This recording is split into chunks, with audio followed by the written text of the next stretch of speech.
जिसके बारे में हम आज चर्चा करने वाले हैं वो है रूपकुंड झील।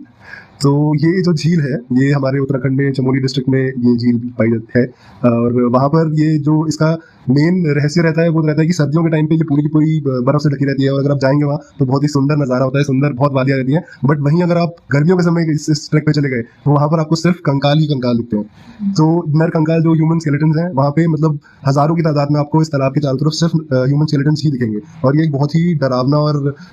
रूह कांपने वाला जो नज़ारा है ये वैसा रहता है। तो बट इवेंचुअली देखिए जो ये ट्रैक है ये हमारे जो रूपकुंड ट्रैक ये हमारे ट्रैकर्स के लिए बहुत ही एक इंपॉर्टेंट ट्रैक सा रहता है, जैसे गोल्स रहते हैं लोगों के, तो वैसा सा इसका एक महत्व है हमारे उसमें। बाकी जो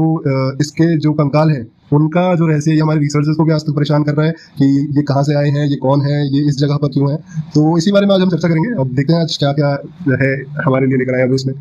हाँ दिव्यांश, तो जैसे कि हम मानते हैं कि जो हमारा उत्तराखंड है वो लैंड ऑफ गॉड्स है। एब्सोल्युटली। तो हमारा जो रूपकुंड है और इसी के आसपास के जो काफी सराउंडिंग के एरियाज हैं उनके ऊपर काफी सारे मिथिकल इवेंट्स हुए हैं और उनके ऊपर काफी सारी कहानियां जुड़ी हुई है वहाँ से। जैसे कि एक कहानियां ये है कि जो हमारा हिंदू स्क्रिप्चर है उसमें ये भी लिखा गया कि जो वहाँ एक बेदनी कुंड है जो कि बेदनी बुग्याल में है, कि वहाँ पर हमारे चारों वेद लिखे गए थे।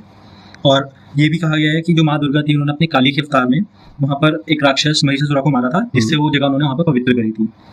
और रही बात रूपकुंड की, तो जो हमारी देवी पार्वती थी उन्होंने जब राक्षसों के साथ युद्ध करा था उसके बाद उन्होंने अपने आप को पवित्र करने के लिए उस जगह पे उन्होंने अपने आप को पवित्र करना था। तो जो शिव भगवान थे उन्होंने वहाँ पर अपने त्रिशूल से एक तालाब बनाया और उस तालाब के पास पे एज अ रक्षक को खड़े हो गए ताकि उनकी वाइफ पार्वती देवी वो वहाँ पर स्नान कर सके। तो स्नान करने के बाद जब पार्वती देवी ने उस झील पे अपनी इमेज को देखा तो वो काफ़ी सुंदर थी और काफ़ी शांत थी। तो उसी कारण उस जगह का नाम, उस लेक का नाम रूपकुंड पड़ा। एक और मान्यता है कि वहाँ पर से कन्नौज का एक राजा था जिसका नाम था जसदेवल, वो और उनकी वाइफ और उनकी जो बाकी यात्रा थी, यात्रा में मतलब उनके जो भी राज्य के सैनिक हो गए और एंटरटेन करने वाले जो लोग होते हैं वो साथ में थे, तो वो वहाँ से यात्रा कर रहे थे ताकि उन्हें देवी नंदा देवी जी की ब्लेसिंग्स मिल सके। बट